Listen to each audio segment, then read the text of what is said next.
बड़ौदिया में कलेक्टर के आदेश की उड़ी धज्जियां, गांधी जयंती पर किया गया शराब का वितरण। इंदौर में एक बार फिर विवादों में घिरा डीएवीवी विश्वविद्यालय, आईटी डिपार्टमेंट के हॉस्टल में की गई तोड़फोड़। बुरहानपुर में अनियंत्रित होकर पलटा वाहन, हादसे में कई लोग गंभीर रूप से घायल, राहगीरों ने की सभी घायलों की मदद।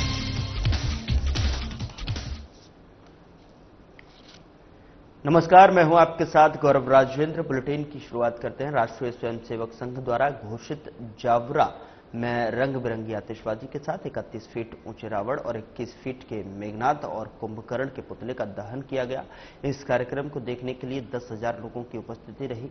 बता दें कि नाका स्थित तेली गली स्थित राम मंदिर से राम जी की सवारी इकबालगंज मेला मैदान पर आई, जहां राम और रावण के बीच में युद्ध हुआ। उसके बाद परंपरा के अनुसार सेजावता जावरा रियासत के पूर्व गृह मंत्री भारत सिंह के पुत्र नीतिराज सिंह ने समिति अध्यक्ष हरिनारायण अरोड़ा और विधायक डॉक्टर राजेंद्र पांडे की उपस्थिति में रावण की नाभि पर प्रहार करने की परंपरा का निर्वहन किया। राम ने रावण के पुतले पर तिल चढ़ाकर पुतला दहन किया और इस आयोजन में नगरपालिका और पुलिस प्रशासन का अच्छा सहयोग रहा।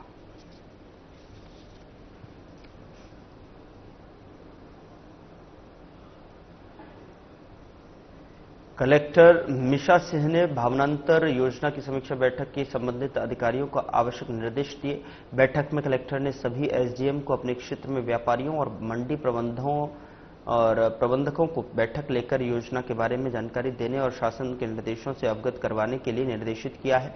साथ ही किसानों को मोबाइल एसएमएस के माध्यम से भी जानकारी भेजने के निर्देश दिए हैं। बता दें कि डीएम ने कहा कि रतलाम में सरकार द्वारा घोषित समर्थन मूल्य से कम कीमत पर यदि किसानों की सोयाबीन की उपज बिकती है तो किसानों को घाटे से उबारने के लिए अंतर की राशि मध्य प्रदेश सरकार द्वारा किसानों को दी जाएगी। इसके लिए सरकार द्वारा भावनांतर योजना प्रारंभ की गई है।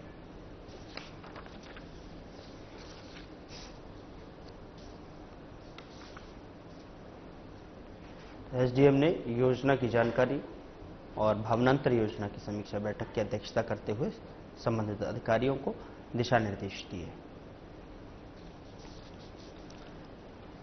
डीएम मिशा सिंह ने इस बैठक की अध्यक्षता की और सभी एसडीएम को योजना की जानकारी देने के निर्देश दिए।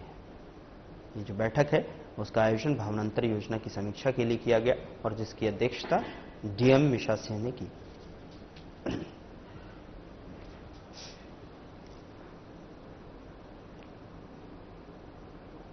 कलेक्टर रिजू बाफना ने शाजापुर जिले में देशी और विदेशी मदिरा की फुटकर बिक्री की कंपोजिट मदिरा दुकानों के लिए मुख्य शर्त निबंधन अनुसार गांधी जयंती पर शुष्क दिवस घोषित किया था। इसके उपरांत मोहन बड़ौदिया में कलेक्टर के आदेश की धज्जियां उड़ती दिखाई दी। बता दें कि नलखेड़ा रोड पर बिना लाइसेंस शराब की दुकान संचालित हो रही है, जो गांधी जयंती पर कलेक्टर ने शुष्क दिवस घोषित किया और जिसके बावजूद भी धड़ल्ले से शराब परोसी गई। इसको लेकर ग्राम जसवाड़ा के ग्रामीणों ने आपत्ति जताते हुए मीडिया से चर्चा कर जानकारी दी है। वहीं शराब वितरण का एक वीडियो भी सामने आया है जो जमकर सोशल मीडिया पर वायरल हो रहा है।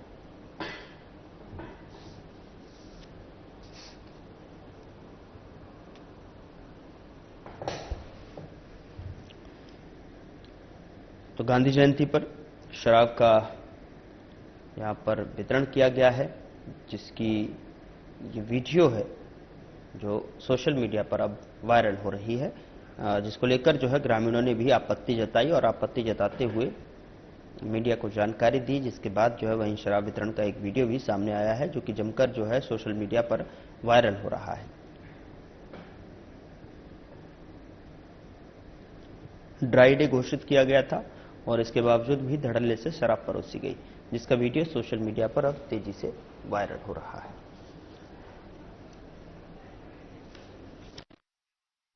जाते टाइम भी देखा, आते टाइम भी इतनी भीड़ लग रही थी। जो ठेका पूरा क्लियर, मतलब 7 बजे से ठेका खुला था वहाँ पे निपानिया डैम साइड, जो कि वैसे अवैध तरीके से ठेका खोल रखा है इन लोगों ने। वैसे ठेका खुला था, आज गांधी जयंती सारे ठेके बंद थे, तो ये ठेका क्यों खुला? जैसे ही मैं वहाँ पहुंचा, मैंने बोला तो फटाफट ठेका बंद करके भगे ही है। फिर भी मैंने 2 वीडियो बनवाए इनके, एविडेंस के तौर पे वीडियो आपके पास है? मेरे पास 2 वीडियो है इनके। निपानिया रोड की घटना है, दारू का ठेका अवैध रूप से खुला हुआ है जी। सारे ठेके बंद है और ये निपानिया रोड वाला ठेका खुला था। हम वहाँ पे गए तो ठेका बंद करके वो भाग गए वहाँ से। जी, आपका नाम? मेरा नाम सलमान पठान। कहाँ से? उधर इंदौर में स्थित प्रतिष्ठित देवी अहिल्या विश्वविद्यालय एक बार फिर विवादों में घिर गया है। बता दें कि आईटी डिपार्टमेंट के हॉस्टल में देर रात तोड़फोड़ की बड़ी वारदात सामने आई है। हॉस्टल परिसर में लगे 14 सीसीटीवी कैमरे क्षतिग्रस्त कर दिए गए और डीवीआर चोरी होने की शिकायत भी दर्ज की गई है। बता दें कि घटना के बाद भंवरकुआं थाना पुलिस ने 4 छात्रों के खिलाफ नामजद प्रकरण दर्ज किया है, जबकि कुल 93 छात्रों की भूमिका की जांच की जा रही है। पुलिस से मिली जानकारी के अनुसार यह घटना देर रात की है। हॉस्टल में मौजूद सुरक्षा गार्डों ने कुछ छात्रों को संदिग्ध गतिविधियों के दौरान पकड़ा और प्रबंधन को सूचना दी। जब जांच की गई तो पाया गया कि 14 सीसीटीवी कैमरे तोड़े गए हैं और डीवीआर भी गायब है। मामले की शिकायत विश्वविद्यालय प्रशासन द्वारा भंवरकुआं थाने में दर्ज कराई गई है।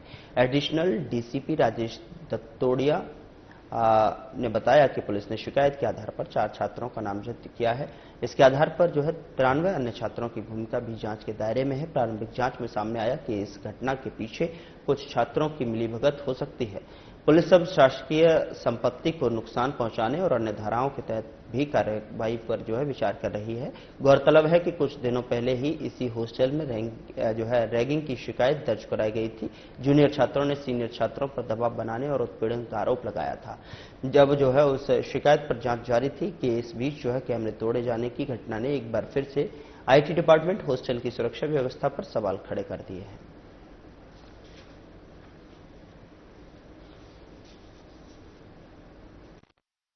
के आवेदन के आधार पर उनसे डॉक्यूमेंट्स मांगे गए थे, उनके द्वारा डॉक्यूमेंट्स उपलब्ध नहीं कराए थे। उसके बाद कल एक और आवेदन दिया गया था जिसमें कि डॉक्टर जय सिंह के द्वारा यह आवेदन दिया गया था और वो आईटी जो डिपार्टमेंट है डीएवीवी का और विक्रम साराभाई हॉस्टल में चोरी के बाबत उनके द्वारा आवेदन दिया गया था।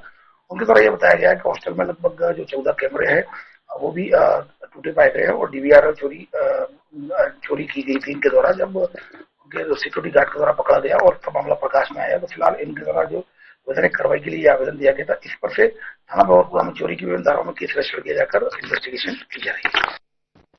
वन मंडलाधिकारी उत्तर सामान्य वन मंडल बालाघाट के पत्र क्रमांक 494 के परिप्रेक्ष्य में भारतीय वन अधिनियम 1927 और मध्य प्रदेश शासन द्वारा वर्ष 2009 में जारी दिशा निर्देशों के अनुरूप बेहर क्षेत्रांतर्गत 55 वनखंडों में वन व्यवस्थापन की प्रक्रिया प्रारंभ की गई थी।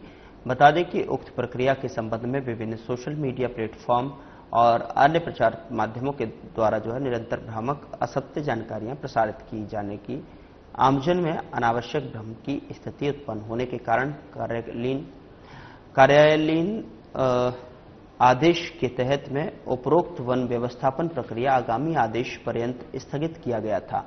लेकिन इसके उपरांत भी वन व्यवस्थापन के संबंध में निरंतर भ्रामक और असत्य जानकारियां प्रसारित हो रही हैं।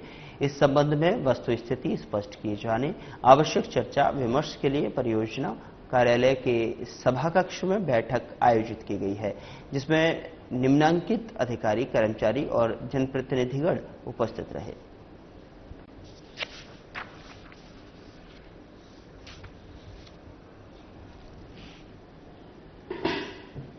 पंद्रह वनखंडों में वन व्यवस्थापन की प्रक्रिया प्रारंभ है। व्यवस्थापन को लेकर जो अफवाहें फैलाई जा रही थी उसको लेकर ये बैठक, और इसमें तमाम कर्मचारी जनप्रतिनिधिगण उपस्थित रहे और कार्यालयीन आदेश के तहत में उपरोक्त वन व्यवस्थापन प्रक्रिया आगामी आदेश पर्यंत स्थगित की गई थी। लेकिन इसके उपरांत भी वन व्यवस्थापन के संबंध में वस्तुस्थिति स्पष्ट किए जाने, आवश्यक चर्चा विमर्श के लिए परियोजना कार्यालय में सभाकक्ष में बैठक आयोजित की गई, जिसमें निम्नांकित अधिकारी, कर्मचारी और जनप्रतिनिधिगण मौजूद रहे।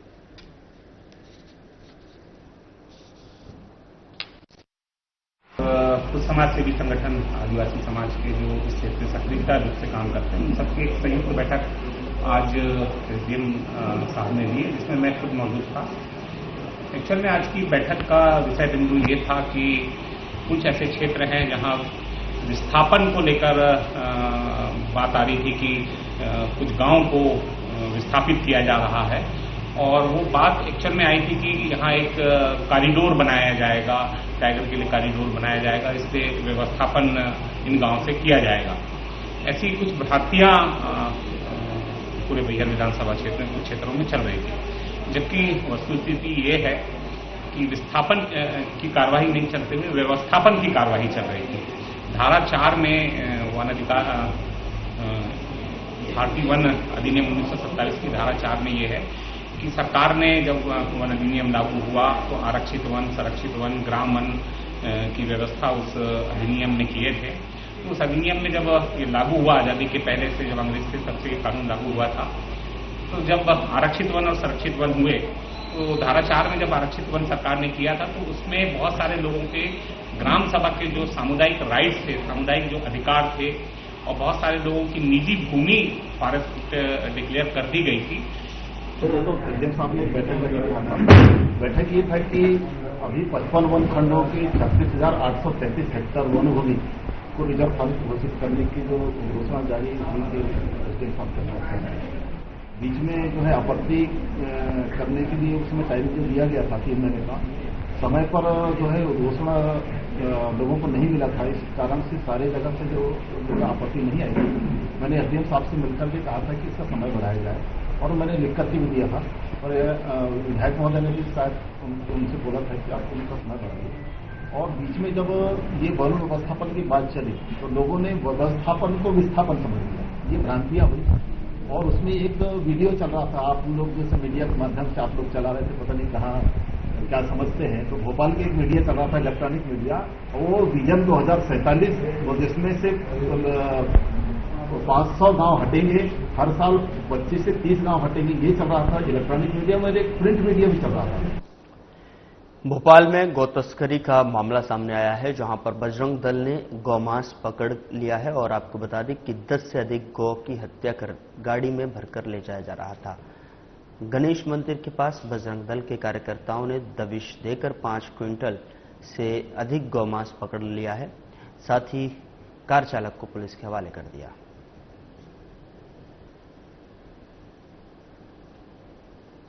बजरंग दल के कार्यकर्ताओं ने दबिश के माध्यम से कार चालक को पुलिस के हवाले किया, और 10 से अधिक गौ हत्या की कर जो है गाड़ी में भरकर गौमांस ले जाया जा रहा था, जिसका जो है अनुमानित जो है 5 क्विंटल से अधिक गौमांस पकड़ा है, और कार चालक को भी पकड़ लिया गया है, जहां पर उसको पकड़ने के बाद पुलिस के हवाले कर दिया। तो तस्वीर स्क्रीन पर है, जहां पर बजरंग दल ने 5 क्विंटल से अधिक जो है गौमांस पकड़ा है, और जिसके बाद कार चालक को भी यहां पर पुलिस के हवाले कर दिया गया।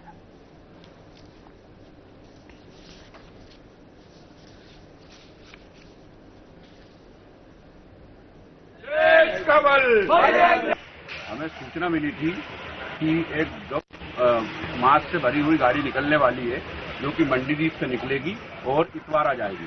उसकी देखी करके हमारे कार्यकर्ताओं ने, बजरंग दल के कार्यकर्ताओं ने थाना हबीबगंज थाना क्षेत्र के गणेश मंदिर के पीछे नाके पे इस गाड़ी को पकड़ा, और पकड़ करके थाने हबीबगंज में जब्त कराया।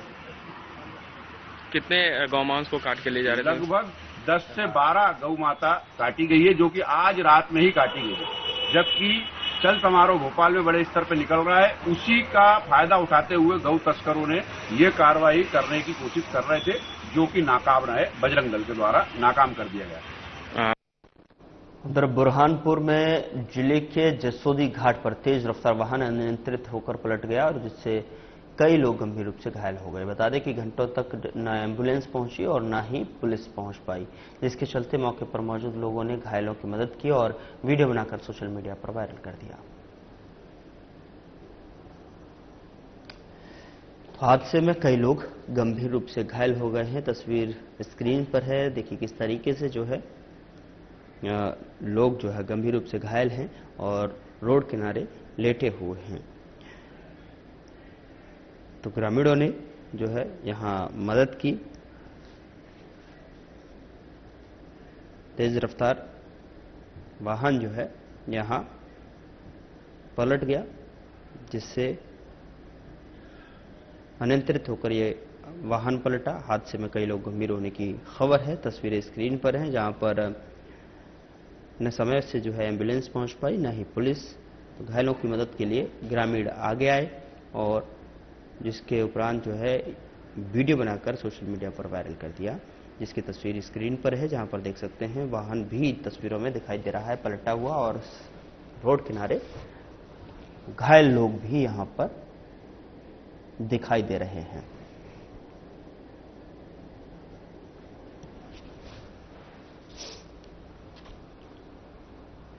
रास्ते से गुजर रहे चितारा निवासी जितेंद्र शर्मा ने दुर्घटना में गंभीर रूप से घायल हुए 3 लोगों को अपने निजी वाहन से जिला अस्पताल में भर्ती कराया। कलमी माता मंदिर के पास रात को 7 बजे ग्वालियर से लौट रहे राजस्थान के रहने वाले महिला, पुरुष और उनके बच्चे का दर्दनाक हादसा हो गया। मोटरसाइकिल का बैलेंस बिगड़ने के कारण यह हादसा हुआ था।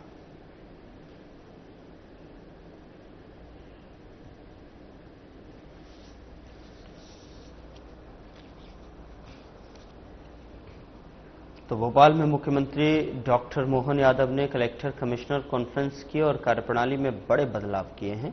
अब कॉन्फ्रेंस में कलेक्टरों को अपनी बात रखने और जमीनी स्तर के अनुसार विकास के अनुसार प्लान बताने अधिक अवसर मिलेगा। पहले अपर मुख्य सचिव, प्रमुख सचिव और सचिव को जो है प्रत्येक सत्र में लगभग 50 मिनट दिए जाते थे, जिसे घटाकर अब 15 से 20 मिनट कर दिया गया है। इसके बदले में कलेक्टरों को प्राथमिकता दी जाएगी और हर सत्र में 75 मिनट का होगा, जिसमें से 6 से 8 कलेक्टर अपने सुझाव और अनुभव साझा करेंगे। प्रत्येक कलेक्टर को 3 मिनट मिलेंगे, जबकि 10 मिनट सत्र के सारांश के लिए तय होंगे। वहीं मुख्यमंत्री ने घोषणा की कि सप्ताह में एक दिन जो है नो मीटिंग डे होगा और इस दिन अधिकारियों को बैठकें या वीडियो कॉन्फ्रेंसिंग नहीं करनी होगी। उद्देश्य यह है कि अधिकारी फील्ड में जाकर जनप्रतिनिधियों और जनता से सीधे संवाद करें और गांव में समय बिताएं। अक्टूबर में प्रस्तावित कॉन्फ्रेंस के बाद दिसंबर में विशेष बैठक होगी। इसमें कलेक्टरों की कार्यप्रणाली और प्रदर्शन का मूल्यांकन किया जाएगा। इसके चलते मुख्यमंत्री ने इसके लिए पारदर्शी प्रक्रिया तैयार करने के निर्देश दिए हैं।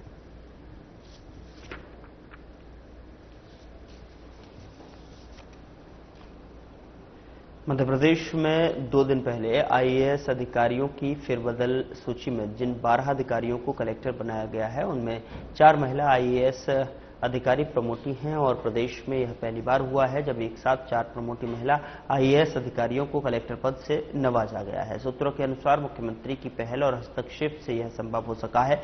जानकारी के मुताबिक सामान्य प्रशासन विभाग ने जो सूची बनाई थी, उसमें इन महिलाएं आईएएस अधिकारियों के नाम नहीं थे। मुख्यमंत्री के निर्देश के बाद इन चारों के नाम को जोड़ा गया। ये 4 महिला अधिकारी हैं, उषा परमार और नीतू माथुर, जमुना भिड़े और अंजू भदौरिया। इनमें उषा परमार 2011 बैच के आईएएस अधिकारी हैं। वह लगभग निराश हो चुकी थी कि अब उन्हें कलेक्ट्री का शायद ही मौका मिले। बाकी तीनों अधिकारी 2014 बैच के आईएएस अधिकारी हैं।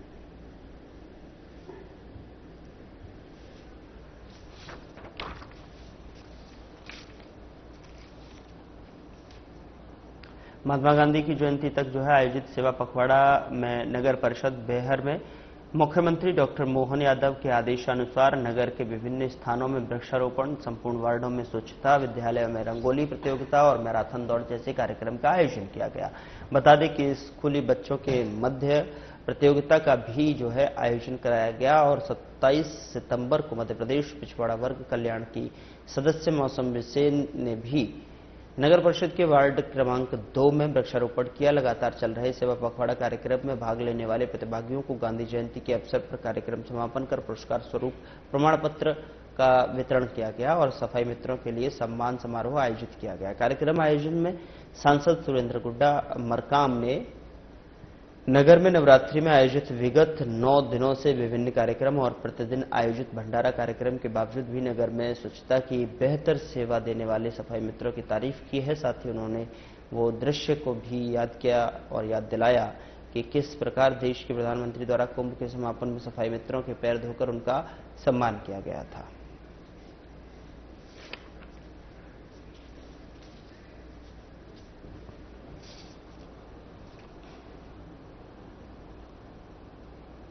मोहन बड़ौदिया थाना प्रभारी प्रेम किशोर व्यास ने बताया कि निपानिया डैम के समीप एक भीषण सड़क हादसे में 3 युवकों की मौत हुई है।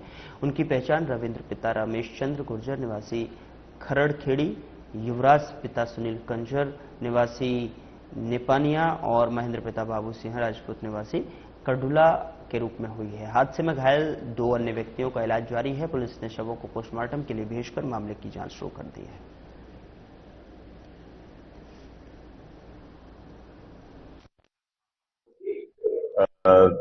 यहाँ से करीब 4 किलोमीटर दूर निपानिया रोड पर 3 मोटरसाइकिल के आपस में भिड़ंत हुई, जिसमें 3 लोगों की मृत्यु हुई, महेंद्र, युवराज और रविंद्र,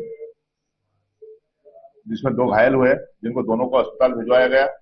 एक को शाजापुर रेफर किया गया और एक को कम चोट थी और घर हो गया, जिसमें तीनों का युवराज, धर्मेंद्र और रविंद्र तीनों की मौके पर ही घटनास्थल पर मृत्यु हो गई, जिसको पीएम कराकर उनके परिवारजनों को शव सौंपा जाएगा। मोहन बड़ौदिया थाना क्षेत्र के निपानिया डैम के समीप बीती रात एक सड़क दुर्घटना हुई, दर्दनाक सड़क दुर्घटना हुई, जिसमें 3 लोगों की मौके पर ही मौत हो गई। इसको लेकर आज मोहन बड़ौदिया पुलिस ने शव का पोस्टमार्टम करवाकर शव परिजनों को सुपुर्द किया है, जिसमें 3 युवकों की मौके पर मौत हुई है। मोहन बड़ौदिया पुलिस ने मर्ग कायम कर जांच में लिया है। बता दें, सड़क दुर्घटना 3 बाइकों की भिड़ंत में हुई है और 3 लोगों की मौत हुई है। तीनों युवक अलग अलग गाँव के बताए जा रहे हैं, जिसका मोहन बड़ौदिया पुलिस ने मर्ग कायम कर जांच में लिया है। मोहन बड़ौदिया से साधना प्लस न्यूज से गोविंद कुंभकार की रिपोर्ट। उधर बेहर में 3 माह के बाद कान्हा नेशनल पार्क सैलानियों के लिए खोल दिया गया है। कान्हा नेशनल पार्क में देश विदेश से सैलानी भारी संख्या में पहुंचते हैं। कान्हा नेशनल पार्क में सैलानी टाइगर के दर्शन और टाइगर की दहाड़ सुन पाएंगे। बता दें कि कान्हा नेशनल पार्क में पहुंच रहे सैलानियों को किसी भी प्रकार की असुविधा निर्मित न हो, जिसको लेकर कान्हा प्रबंधन द्वारा सारी तैयारियां कर ली गई हैं।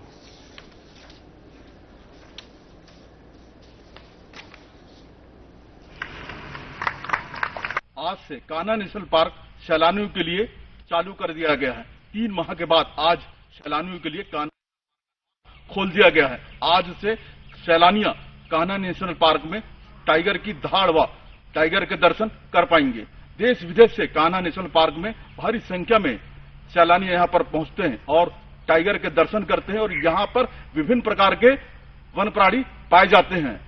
कान्हा प्रबंधन ने सैलानियों को किसी प्रकार की असुविधा निर्मित न हो, जिसको लेकर सारी तैयारी यहाँ पर हो चुकी है।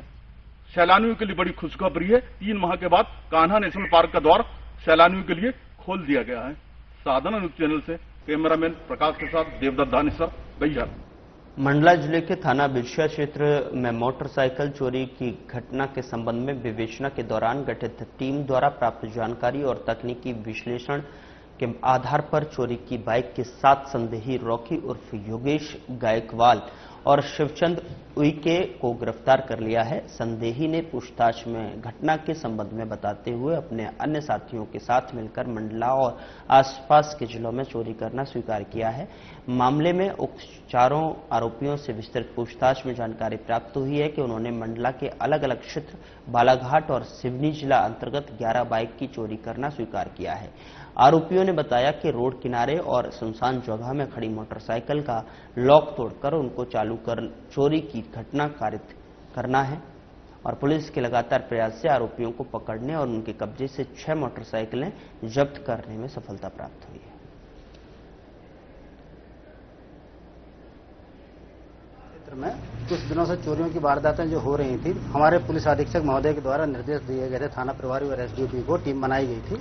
उस टीम के द्वारा कल 30 तारीख को एक संदिग्ध को पकड़ा गया मोटरसाइकिल के साथ में, और उससे जब पूछताछ की गई तो उसने अपने कुछ साथियों के नाम भी बताए और कुछ मोटरसाइकिल बताई। लगभग 11 मोटरसाइकिल उसने चोरी करना बताई हैं, जो यहाँ बालाघाट जिले से और मंडला जिले से चोरी की गई थी, जिसमें बिछिया थाना क्षेत्र की चोरियां, मंडला थाना क्षेत्र की जो चोरियां हैं मोटरसाइकिल, वो लगभग जनवरी माह से कर रहा था।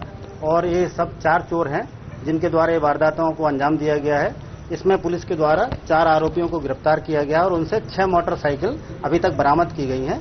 और उनसे जो जानकारी मिली है, अभी उन्होंने जो 11 मोटरसाइकिलें चुराई थी, 5 मोटरसाइकिलों के वाले पुलिस को बता दिया है। पुलिस अभी उनकी जब्ती के लिए PR ले रही है।